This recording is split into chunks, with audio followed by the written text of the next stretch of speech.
Bien, bueno, buenas noches. Entonces vamos a arrancar con la nueva clase del curso de análisis estadístico. Voy a poner compartir.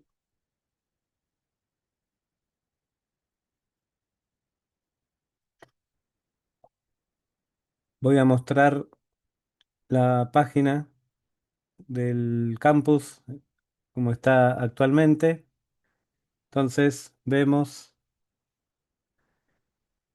la unidad 3 tiene los materiales de regresión lineal, que es lo que vamos a ver en la clase de hoy, y también el miércoles. O sea, todos estos materiales, que son 3 PDF, y todos estos notebook con los CSV correspondientes, son para estas dos clases, la clase de hoy y la clase del miércoles.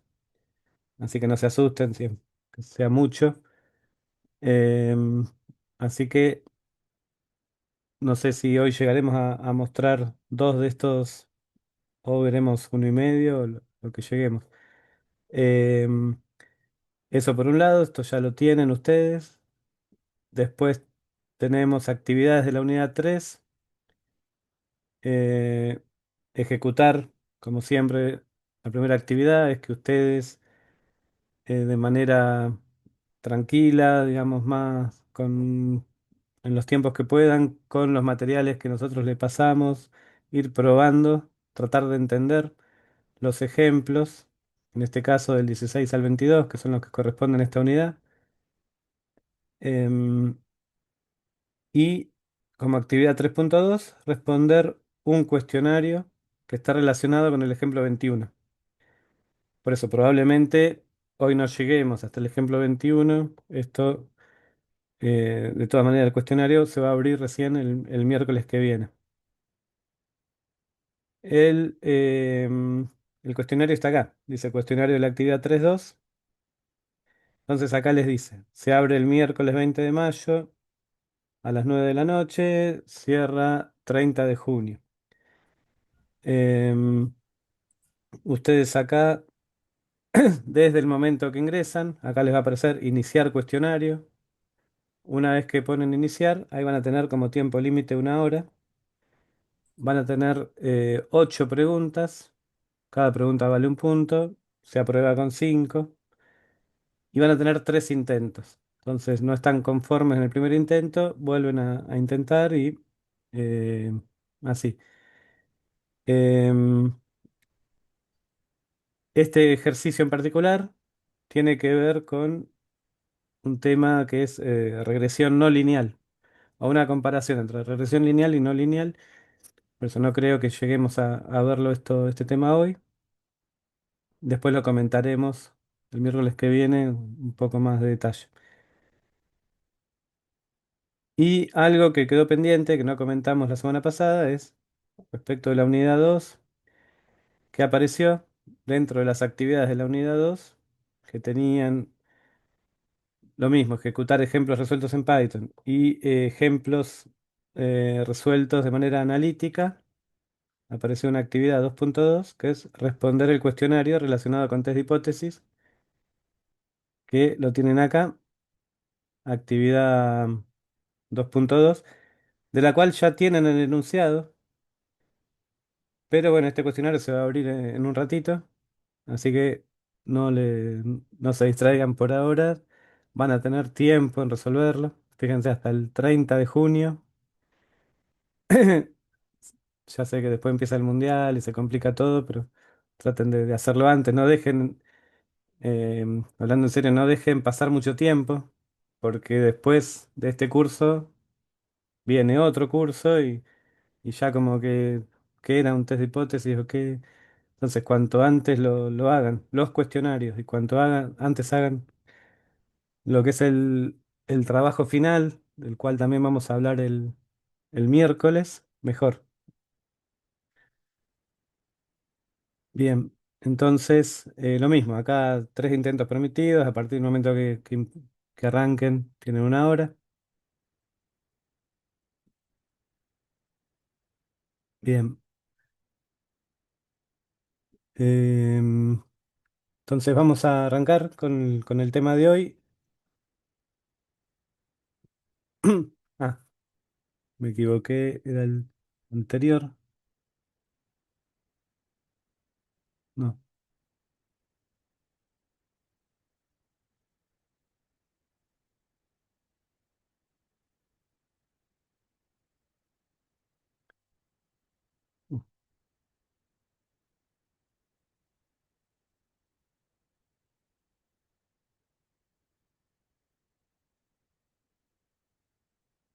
Bueno, entonces ya estamos, hemos ingresado en la unidad 3 que nos va a llevar la clase de hoy y la clase que viene, el próximo miércoles. Y nos va a quedar una clase final, porque el lunes próximo, 25 de mayo, es feriado. El miércoles 27 de mayo finalizamos con este curso, que vamos a estar hablando una parte sobre el trabajo final, las dudas que tengan, aprovechar esa clase mayoritariamente para eso. Y, y una parte de estadística no paramétrica para comentarles de qué se trata, dado que todo lo que estamos viendo ahora tiene que ver con estadística paramétrica.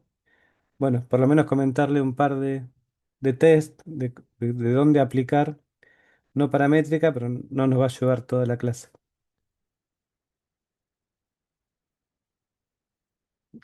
Bueno, vamos a empezar por regresión lineal simple, el cual es un modelo, es un, es un primer modelo que en general uno utiliza a la hora de probar datos. Digamos, ustedes van a ver en la maestría en ciencia de datos, más adelante van a tener cursos, por ejemplo, aprendizaje automático.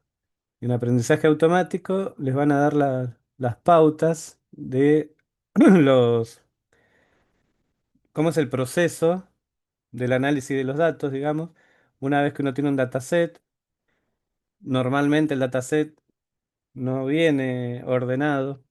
Nosotros en el trabajo final, este de estadística, se lo vamos a dar todo prolijo para que directamente le apliquen los tests, los métodos, los modelos, pero en la realidad no pasa eso.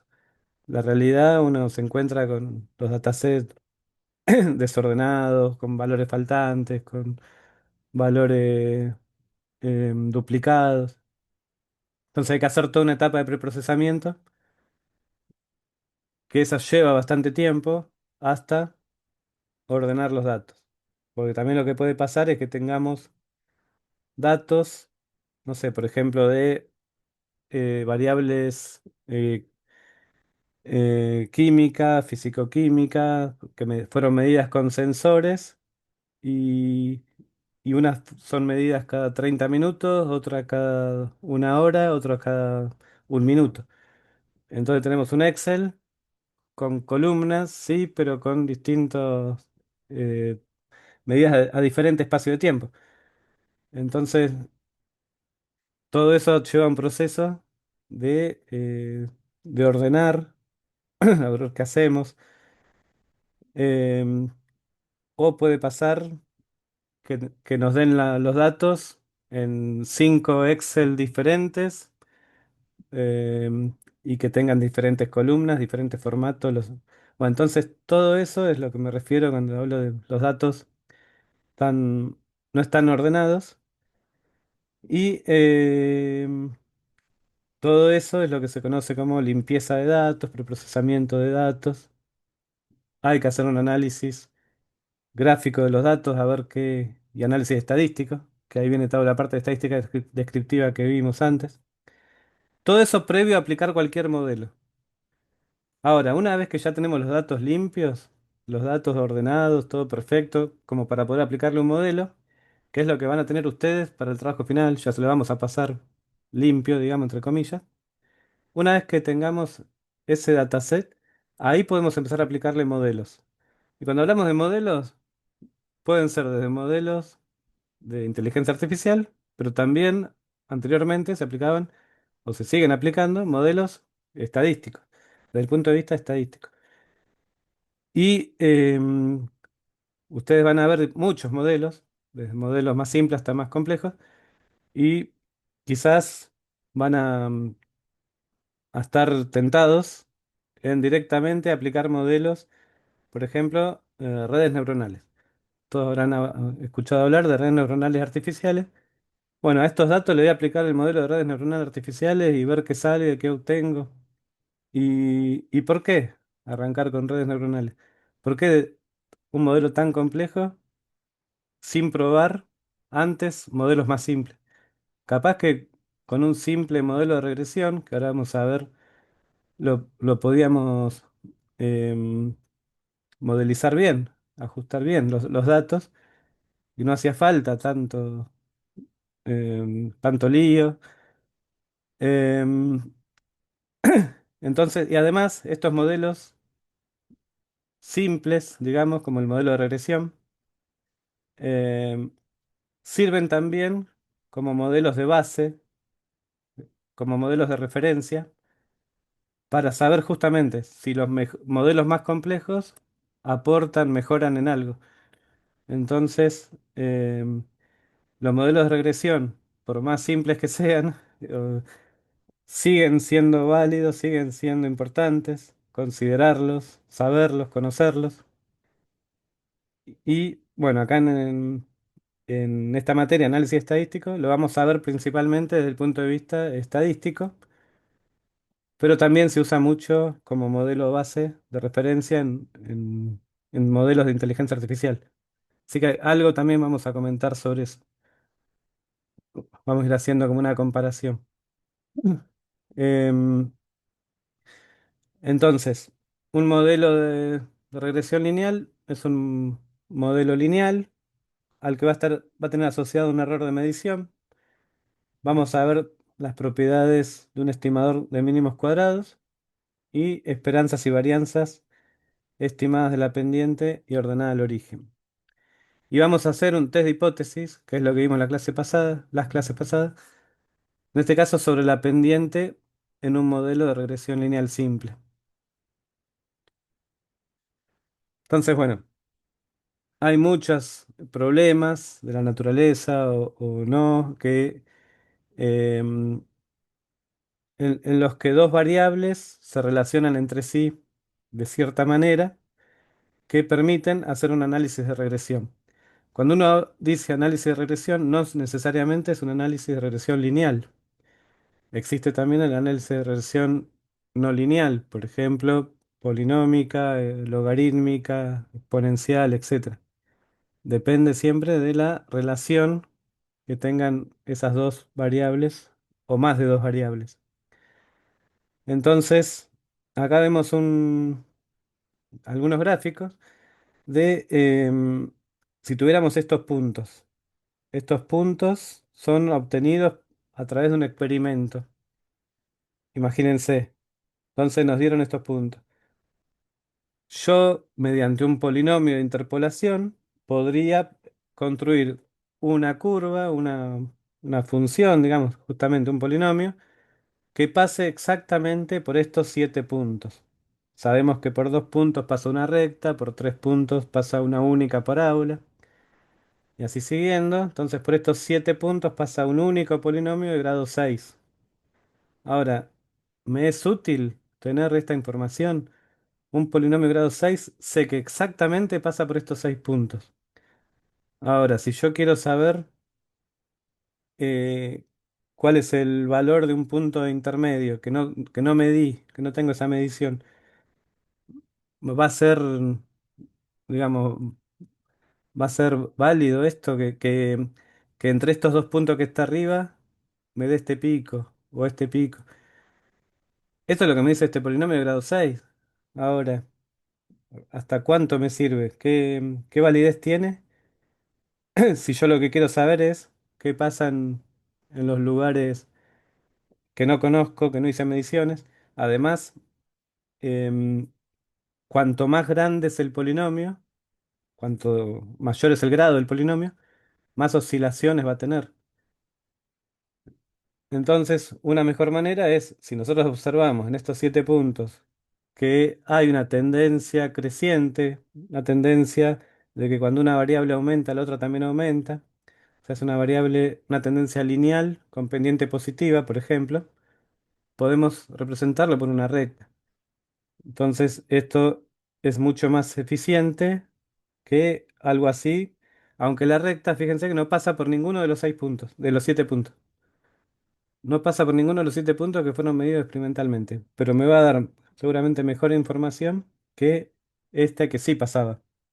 Así que bueno, de eso se trata, de ajustar tendencias, ajustarnos a la forma de la tendencia de los datos. Entonces, como decíamos, no siempre la regresión tiene que ver con la regresión lineal. La regresión lineal es un caso particular. La idea es encontrar una función f de x que relacione, si son dos variables, igual f de x, que relacione x e y, a partir de los puntos que conocemos y que son nuestros datos. En general, uno dispone de fórmulas preestablecidas, entonces podemos decir, bueno, si se parecen a una recta, como es este caso, si la tendencia tiene forma de recta, usamos una regresión lineal, entonces planteamos la ecuación de la recta, a de x más b. Si se parecen a un polinomio tipo parábola cuadrática, usamos m sería 2, una expresión a2x cuadrado más a1x más a0 y así siguiendo. Pero ya vimos que si usamos m muy grande, ya también producimos más oscilaciones, no es tan conveniente. Hasta grado 2 estaría bien, grado 3 como mucho. También podemos tener un ajuste potencial y igual a x a la m, a por x a la m, ajuste exponencial o ajuste cociente se llama, o crecimiento saturado, tiene esta expresión. Excepto el primero, que claramente es lineal, es una recta. Los otros, si, siempre que m sea mayor que 2, son no lineales. Sería un ajuste o regresión no lineal. Y en todos los casos vemos que están las variables x y tenemos constantes. A y B, tenemos A2, A1, A0, A y M, C y A y B. Entonces, esas son las constantes que vamos a querer ajustar, modificar, se van a modificar, para que ajusten lo mejor posible a los datos dados. ¿Qué significa ajustar lo mejor posible a los datos dados? Bueno, que sea la curva con el mínimo error. Lo que vamos a querer es que el error sea mínimo. Entonces,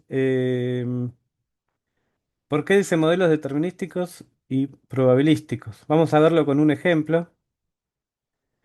No sé si recuerdan, si han visto, si vienen del área de las exactas, seguro que sí. En física hay una ley que se llama la ley del movimiento rectilíneo uniforme, MRU, que nos permite determinar la posición de una partícula, podría ser un automóvil, un vehículo, eh, conociendo la posición inicial de la cual partió y conociendo la velocidad a la que va, siempre que la velocidad sea constante.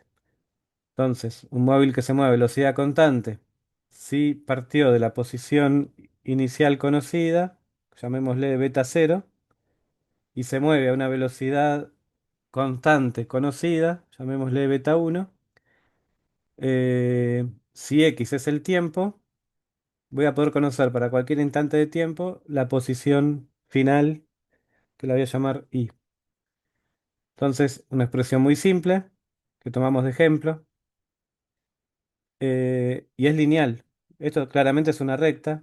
Beta cero sería la ordenada al origen, beta uno sería la pendiente de la recta. Y imaginemos que podemos tomar la posición, o sea, la posición inicial la conocemos, la medimos y vamos midiendo para diferentes tiempos las nuevas posiciones, el nuevo i. Entonces tenemos 21 mediciones. Imaginemos en estos en 2 segundos, o sea, cada 0,1 segundo, hemos tomado 21 mediciones de la partícula que calculando o sea, midiendo la posición. Son datos experimentales. Entonces tenemos cada 0,1 segundo en qué posición está. A medida que aumenta el tiempo, aumenta también la posición, o sea, nos alejamos de la posición inicial. Y estos puntos no están sobre una recta o sobre una única recta, pero claramente se ve una tendencia se ve una tendencia lineal. Entonces, bueno, esto está en el ejemplo 16, como dice acá, lo pueden ver, se cargan los datos desde este archivo CSV, datos posición, em, se los lee, se los almacena como data frame en datos post y después podemos hacer distintas cuestiones, por ejemplo, calcular la media. Eh, bien, esta, esta ecuación, este modelo que está acá es un modelo determinístico. Está sacado de datos experimentales para un dado instante. Si conociéramos beta cero y beta uno, podemos conocer cuál es la posición i. ¿Dónde aparece la probabilidad? ¿Por qué determinístico y probabilístico?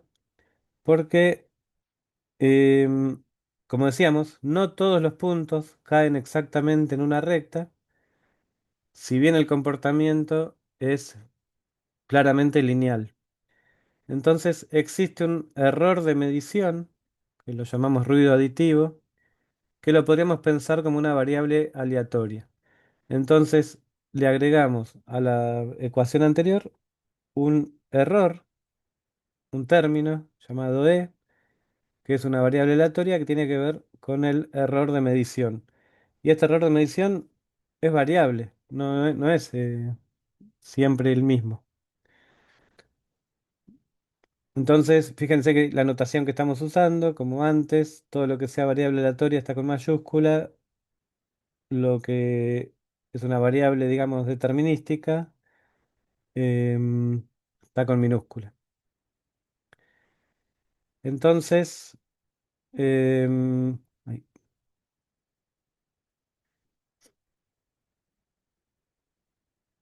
bueno, uno puede meterse un poco con el tema de la estadística y ver, analizar qué pasa con esta ecuación, ya que tenemos acá una variable aleatoria, tenemos un término probabilístico, vamos a poder calcular parámetros estadísticos o probabilísticos como la esperanza de la variable i, la varianza de la variable i.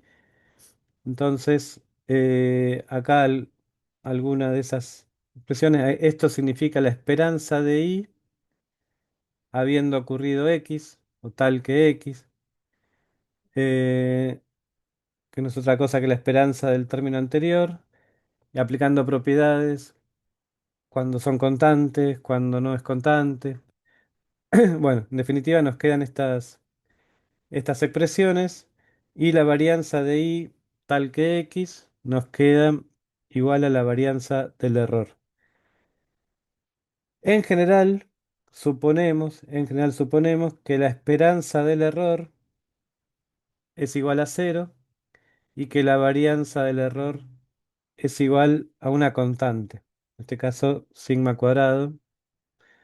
La llamamos sigma cuadrado, pero estamos diciendo que es constante. Esperanza del error igual a cero, varianza del error igual a constante. Esto es importante porque después, cuando veamos ya el formalismo aplicado a cualquier caso, vamos a decir, para poder aplicar esto estamos suponiendo, o tenemos que probarlo, más que suponer, que la esperanza o la media del error es cero y que la varianza es constante. Bien. em, Acá vemos otro ejemplo similar al anterior, con la diferencia que son datos o es un modelo empírico. O sea, no sale de una fórmula como en el caso de la ley física del MRU, del movimiento rectilíneo uniforme, sino que acá no hay ninguna ley y lo que estamos graficando son, cada punto representa el diámetro del tronco de un árbol en función del volumen.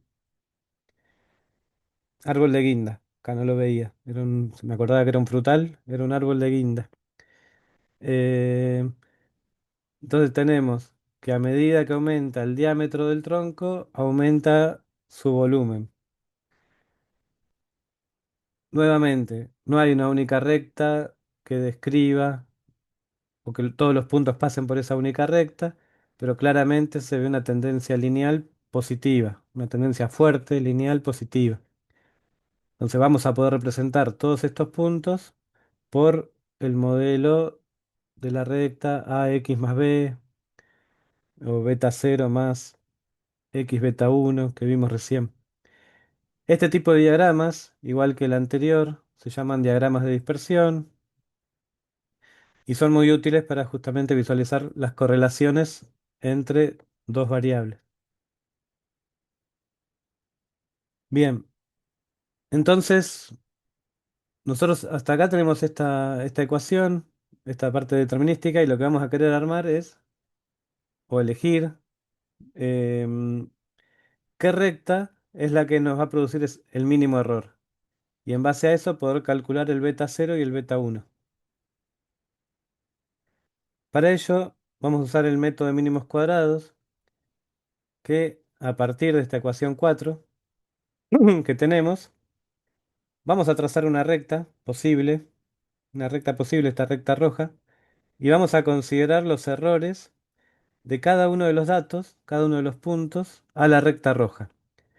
Esa diferencia que se ve acá en azul, que llamamos E1, E2, E3, EI, se llaman residuos. Son los residuos, em, que es justamente esto, es la diferencia entre el valor medido, el valor real, podríamos decir, medido, y su i, menos el valor del modelo.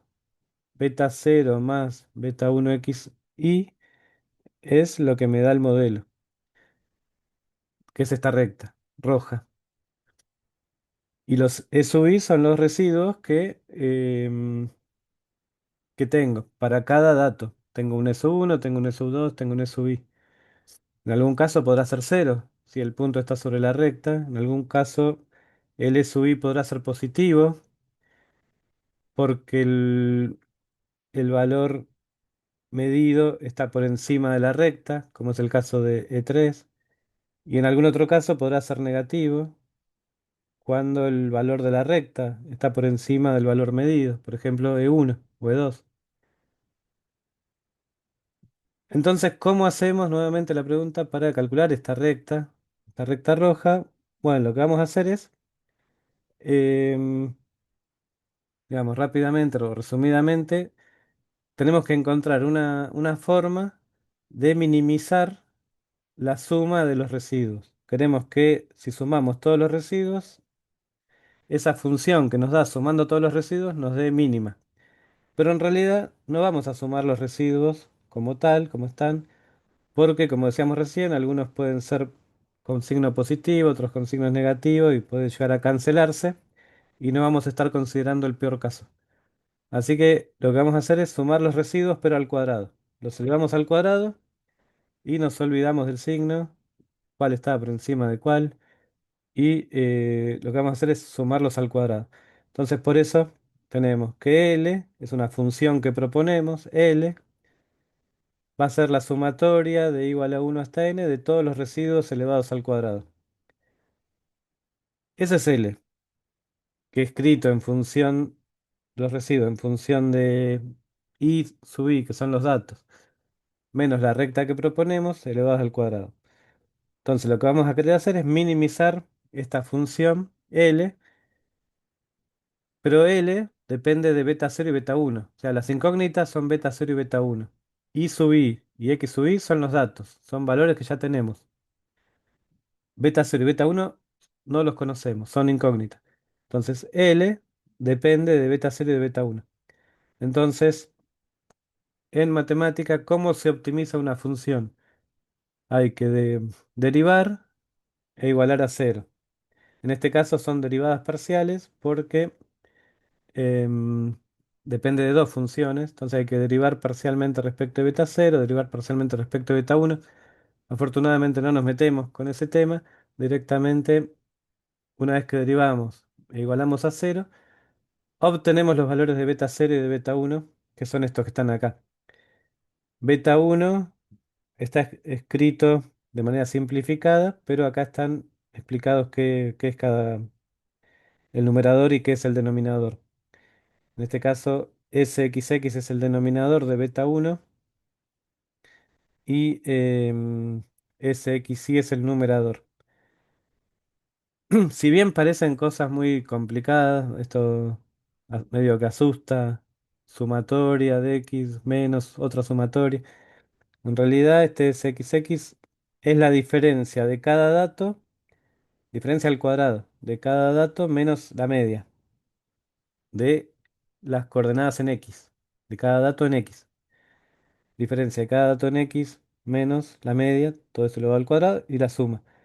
Mientras que el numerador es lo mismo, esa diferencia al cuadrado, pero cada uno de esos términos multiplicado, pesado por la ordenada del origen, el i sub i.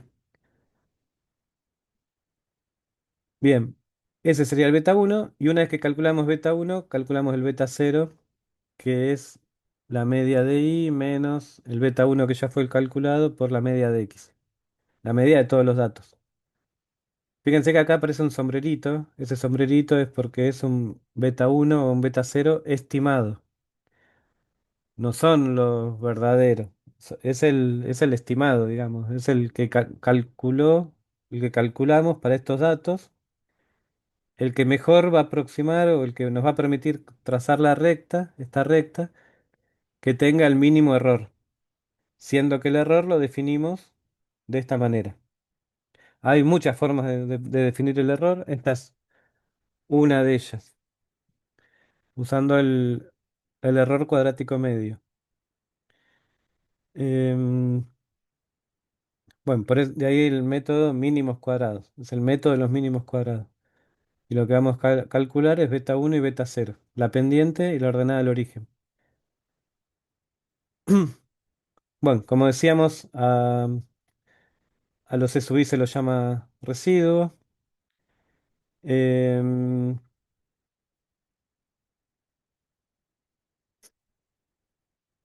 bueno, como habíamos visto antes, si se supone que tenemos una distribución normal para el error, ¿qué significa una distribución normal para el error?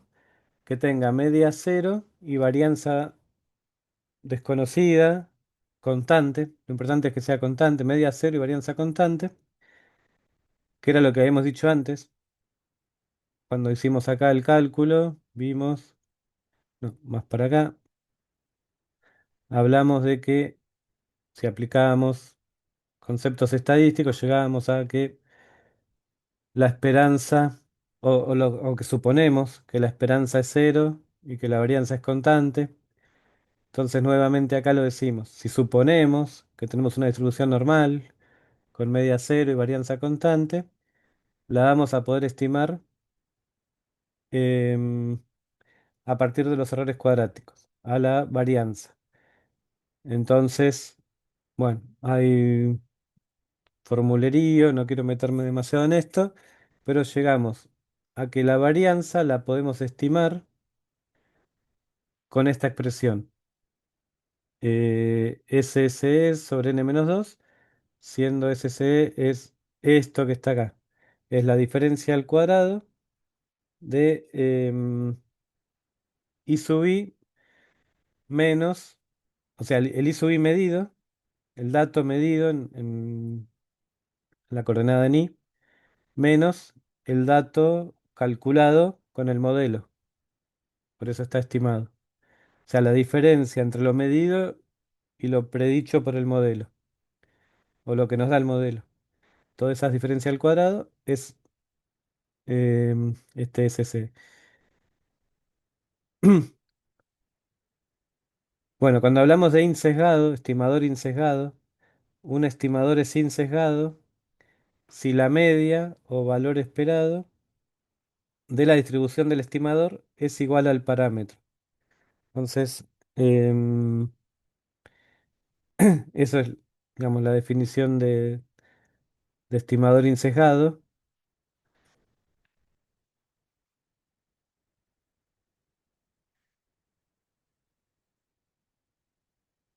Entonces, la pregunta que nos podemos hacer es, ¿por qué plantear un problema de regresión lineal, o regresión, si en este caso lineal, simple, desde el punto de vista probabilístico? ¿Qué nos puede ofrecer pensarlo de esta manera? Y creo que lo importante sería esto. Vamos a poder plantear, o puede verificarse, no lo hacemos acá, pero en la bibliografía está recomendada, se puede buscar las demostraciones, que si nosotros calculamos la esperanza de beta uno estimado, es igual a beta uno.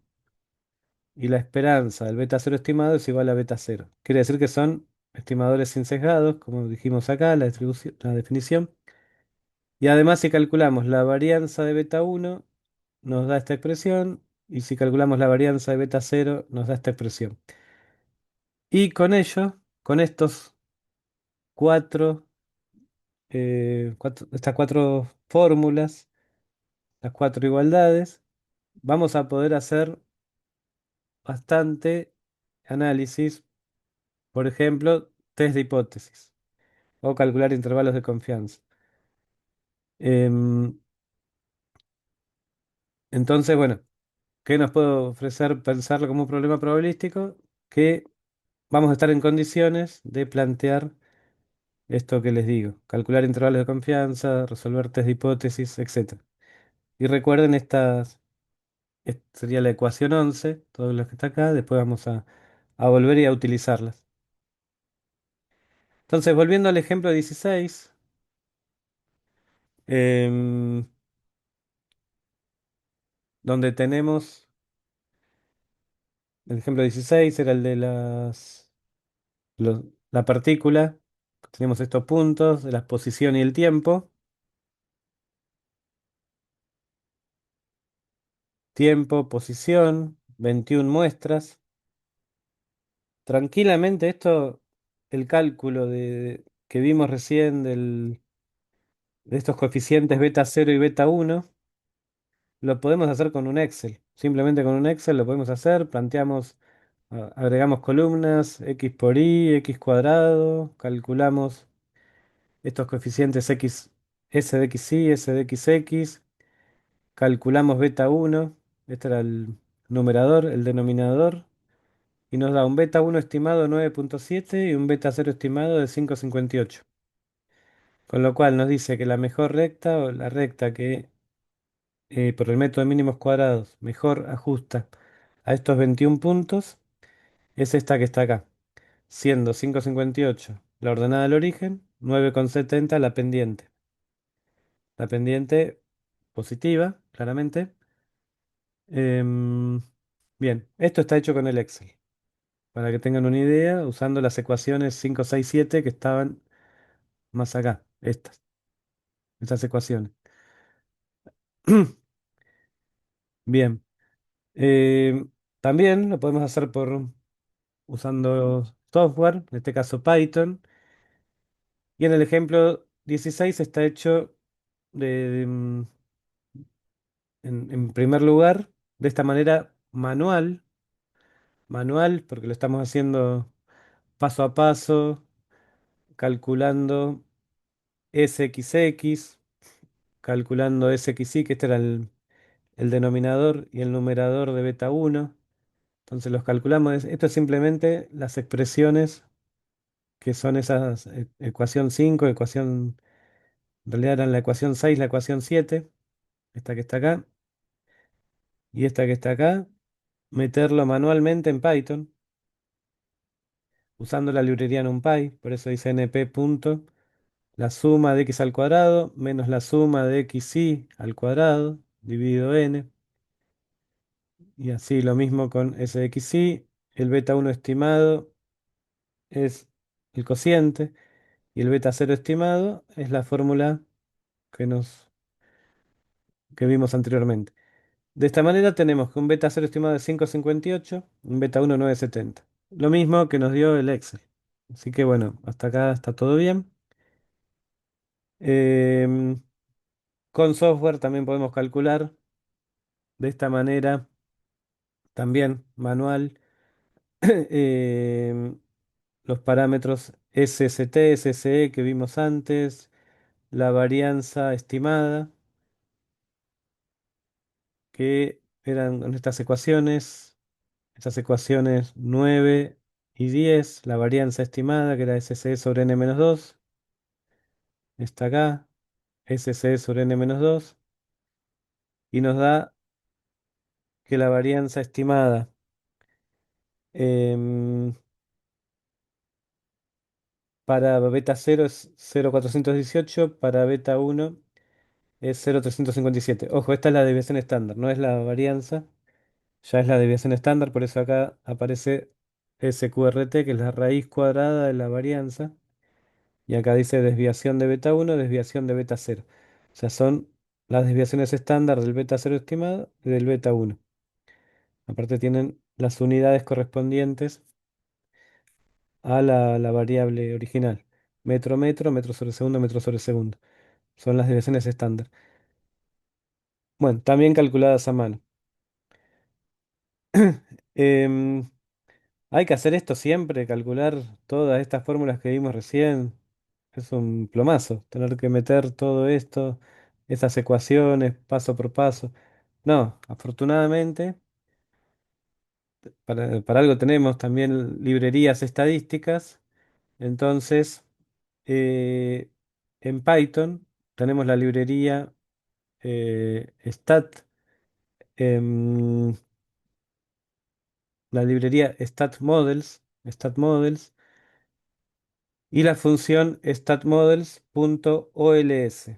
OLS justamente se refiere a el método de los mínimos cuadrados ordinarios, que busca minimizar la suma de los cuadrados de los residuos, o sea, la diferencia entre los valores reales y los predichos. Entonces, fíjense que sencillo de usar. Le ponemos, obviamente ya tenemos que haberla importado a la librería OLS. Y tenemos los valores de x, que es tiempo. Acá le agregamos una constante, dice agrega intercepto. Es necesario porque StatModels no agrega el término independiente automáticamente. Hay que agregarle un término adicional. Le agregamos el i y después aplicamos sm.ols, le pasamos el x y el y le decimos que lo ajuste. ¿Cuál es la salida del código ante esta línea de código? ¿Cuál es la salida? Nos va a dar los coeficientes estimados, o sea, el beta cero estimado, el beta uno estimado, estos que están acá también estimados, los errores estándar, los estadísticos T y P valores, intervalos de confianza, R2 ajustados, después vamos a hablar sobre esto, y otros resultados que todavía ni mencionamos ni sabemos qué son. Test F, estos test, pero todo eso, cuando ejecutamos esto, tenemos esto. Esta es la salida de ejecutar esta línea de código en Python con la librería que dijimos. Entonces, de acá, por lo pronto, lo que nos interesa es ¿Cuál es el valor de beta cero estimado y el valor de beta uno estimado? Y acá están. 5,5797, 9,70,44. Este sería el beta cero y el beta uno que nos habían dado 5,58 y 9,70 con el Excel, o a mano acá 5,58 y 9,70. Y recuerden, la desviación estándar nos quedó 0,418, 0,357, 0,418, 0,357. Bueno, eso es lo que nos da acá. O sea, no había que calcular la mano, poner todas esas fórmulas. Directamente con una línea de código nos tira toda esta información. Lo que tenemos que saber es a qué corresponde cada una de estas. Hay cosas que no vamos a meternos, pero está bueno saber un poco de qué se trata lo que nos tira. Por ahora lo más importante es esto. ¿Qué era entonces? Beta cero, beta uno, la desviación de beta cero y la desviación de beta uno. Esto al cuadrado sería la varianza de beta cero y la varianza de beta uno. Em, bueno, fíjense, como decíamos antes, que aparecen otras cosas. Durbin Watson, Vera, con valores. Ya el miércoles vamos a hablar algo de esto. Em, Acá aparecen 0025, 0975, T. Bueno, son parámetros que vamos a ir viendo después. F statics, em, R, este es el R cuadrado, R cuadrado ajustado. Entonces, todavía de esto no sabemos nada. No vimos nada. Por ahora sí sabemos de esto, lo que nos interesaba.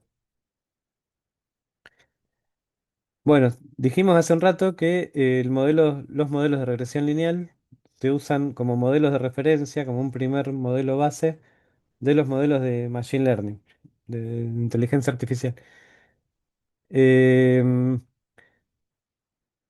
y en realidad hay veces que para el análisis que uno quiere hacer no requiere tanta información, simplemente nos alcanza con esto que está acá. Entonces, em, van a ver que a veces se usa otra librería, no la librería que vimos recién de StatModels, sino la librería Scikit-learn. Esta es una librería muy usada en aprendizaje automático, en Machine Learning. Y en particular tenemos la función Linear Regression. Entonces van a ver, porque capaz que googlean, quiero hacer una regresión lineal con Python y les salta esta función, Linear Regression. Entonces, poniendo linear regression.fit y le pasan los valores X e Y, los datos, digamos, em, y le piden que nos devuelva la ordenada del origen, intercept es la ordenada del origen y la pendiente, y esta es la salida. Simplemente no le pidamos más, esta es la salida, quizás con esto es suficiente. Ordenada del origen y pendiente. Usando la otra función, la que vimos recién, tenemos toda esta otra información. Bueno, em, bien, sepan que son dos cosas distintas, pero que nos devuelven, en principio, estos dos valores son iguales.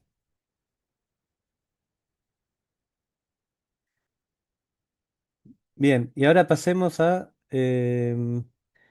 test de hipótesis. ¿Por qué?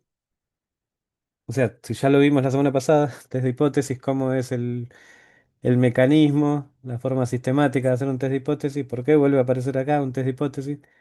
Y porque muchas veces vamos a querer testear ciertas cosas, como vimos la clase pasada, que nos convertíamos en detectives, ver lo de las proporciones de la máquina de chicles, etcétera, o si la distribuidora de energía eléctrica nos mandaba bien el voltaje. Bueno, quizás queremos realizar algún test de hipótesis, por ejemplo, sobre la pendiente. Y una posibilidad es decir, la hipótesis nula, ¿es mi pendiente beta uno igual a tal valor? Con lo cual podría plantear como hipótesis alternativa, ¿es mi pendiente beta uno distinto de ese valor? Entonces voy a necesitar seguir todos los pasos que hemos visto en un test de hipótesis. O sea, en primer lugar, proponer la hipótesis nula, la hipótesis alternativa y buscar un estadístico de prueba. Necesitamos un estadístico de prueba que va a depender de lo que hemos visto antes, de la cantidad de datos que tenga, si conozco la varianza o no conozco la varianza. En el caso particular de tener pocos datos y una distribución normal, usábamos el estadístico de prueba, nos quedaba con una distribución T de student. Entonces, em, este podría ser el caso, donde tenemos pocos datos, eran, dependiendo del ejemplo que teníamos recién, eran 21 datos de posición, podemos pensar que son pocos, y si suponemos que siguen una distribución aproximadamente normal, podemos usar como estadístico de prueba este que está acá, donde tenemos beta uno estimado menos nuestro valor, que es la hipótesis nula, beta uno llamamos uno cero dividido la raíz cuadrada ¿de qué? La raíz cuadrada de la desviación estándar de beta uno. Esta era, si, si vamos a la ecuación que les dije, recuerdan que la vamos a usar, esta que está acá. La varianza de beta uno estimado era sigma cuadrado sobre CXX. Y ahora vamos a usar la desviación estándar. Sería la raíz cuadrada de eso que está acá. La raíz cuadrada de sigma cuadrado estimado sobre CXX. Entonces es beta uno estimado menos la hipótesis nula dividido la desviación estándar de beta uno estimado. Bueno, eso puede demostrarse que tiene distribución T de student con n menos 2 grados de libertad.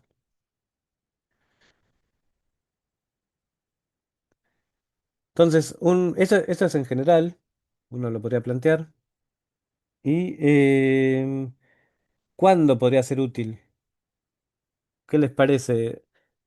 Una posibilidad es decir, yo quiero probar si efectivamente mi, mi relación entre X e Y, entre X e Y, es, es lineal. Quiero probar si mi relación es lineal. Entonces, ¿qué tendría que plantear?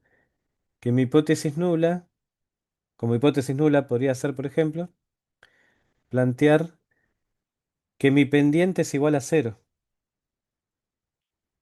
Y como hipótesis alternativa, que mi pendiente es distinta de cero. ¿Qué estoy diciendo? Que mi pendiente es igual a cero. ¿Se dan cuenta? Que mi pendiente es igual a cero, ¿qué significa?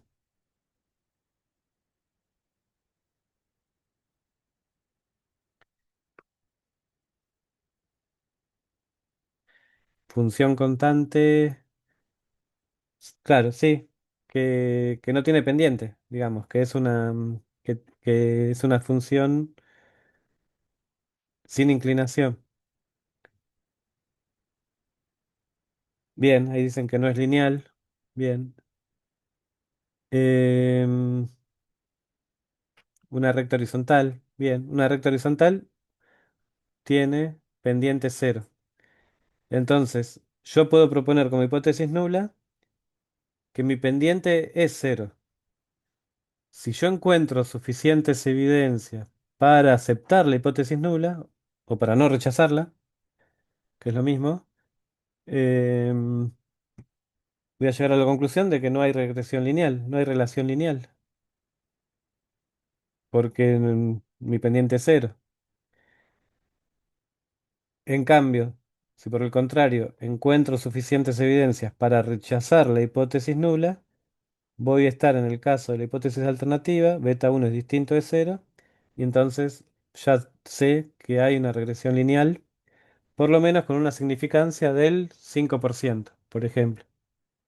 Entonces, este test se usa mucho para determinar si existe o no relación lineal entre variables. Es una posibilidad. Em, lo podemos definir por el nivel de significancia del alfa, el error de tipo uno, el 5%, por ejemplo, o mediante el p-valor. Recuerden, si el p-valor es muy pequeño, directamente se puede concluir que el h0 se rechaza y en este caso implica decir que sí hay una relación lineal entre las variables. Em, en realidad, como dice acá, esto que se rechace h0 puede implicar que existe una relación lineal entre las variables o que también con un polinomio de mayor orden se obtenga un mejor resultado. No necesariamente la regresión lineal va a ser la óptima, sino que quizás puede haber otra regresión que el error sea menor. Pero en principio se rechaza la idea de que la pendiente sea cero al aceptar la hipótesis alternativa. Bueno, acá unas líneas de código de cómo plantear este tema con la hipótesis nula beta 1 igual a cero, pero es lo mismo que habíamos planteado anteriormente en los casos, en el caso anterior. Acá T sub 0 es el estadístico de prueba, es este que está acá. Tiene esta expresión. T sub 0 es beta 1 estimado sobre la raíz cuadrada de la varianza de sigma 1 estimado sobre SXX. Y calculamos el p-valor. Acá lo hacemos con el enfoque del p-valor. Esto tiene que ver con la ecuación que vimos la clase pasada, cuando teníamos T de student. Em, bien. Otra posibilidad es decir, bueno, en el ejemplo 16 claramente nos dio un p-valor muy pequeño. Si ustedes lo revisan, el p-valor es muy pequeño, se rechaza h0. Y eso era obvio porque nos venía dando que la pendiente era cercano a 10, era 9,7. Claramente bien distinto de cero. Ahí al costado están los p-valor, profe, no son Ah, SP con sí, módulo. sí, que es cero directamente. Em, este. Sí, sí, acá está el T, el estadístico de prueba y el p-valor.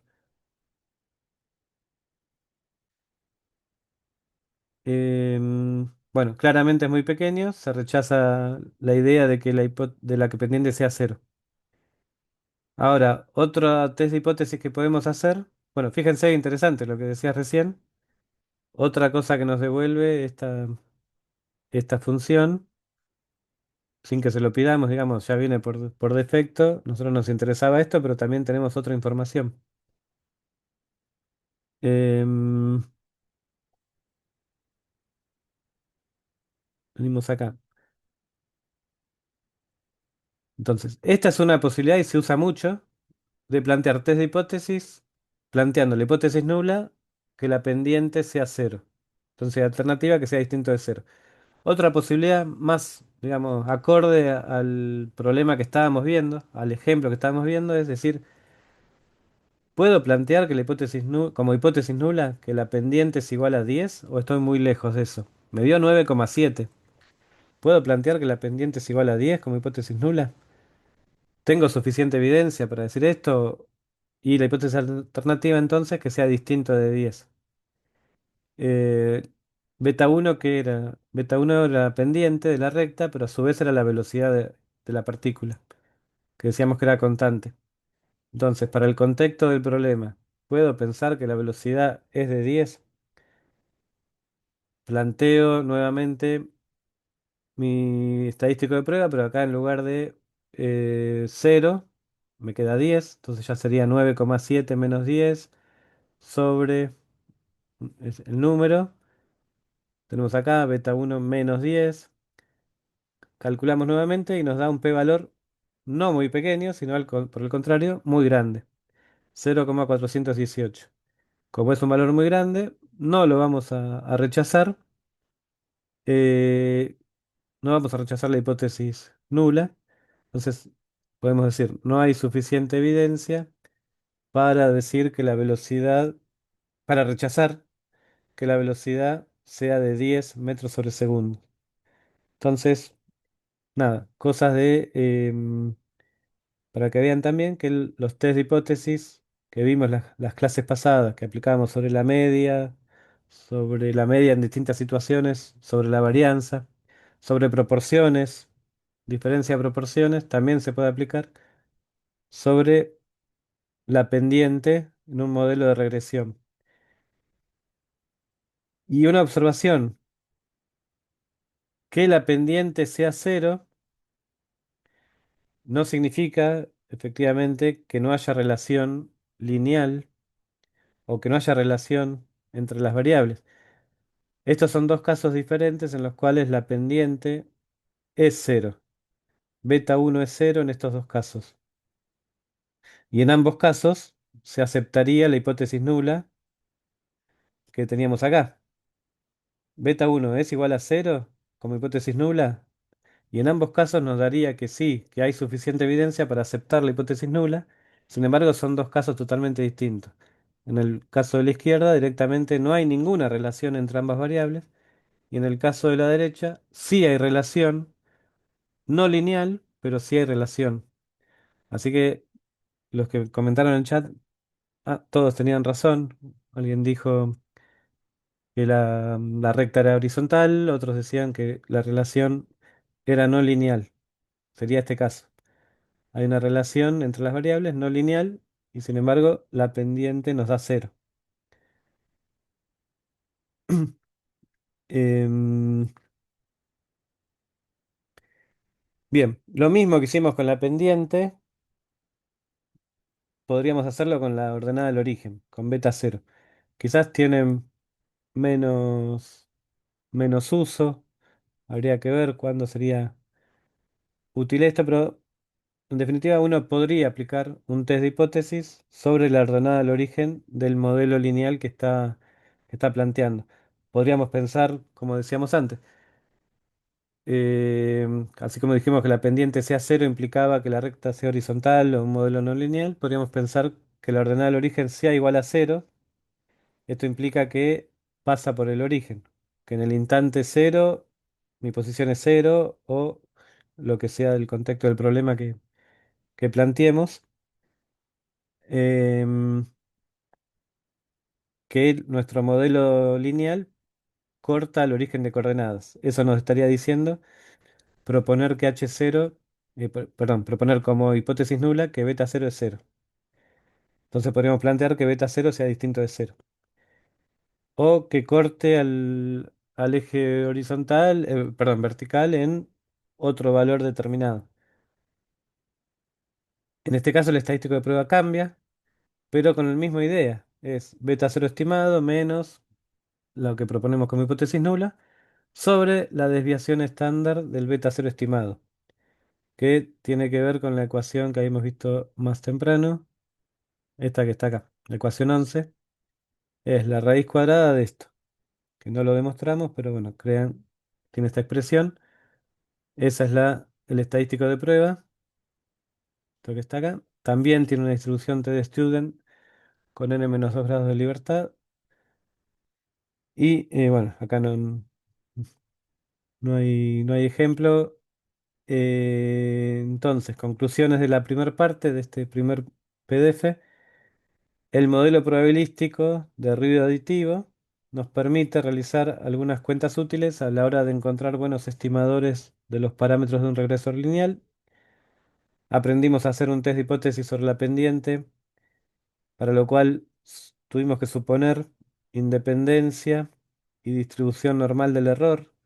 Dijimos que tenía el error media cero y varianza constante. Y definimos lo que es el residuo y algunas otras expresiones útiles para el resto de la primera parte. Acá la bibliografía sugerida para este tema.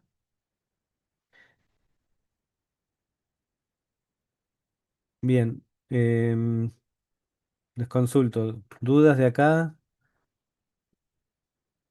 ¿Quieren hacer una pausa o seguimos?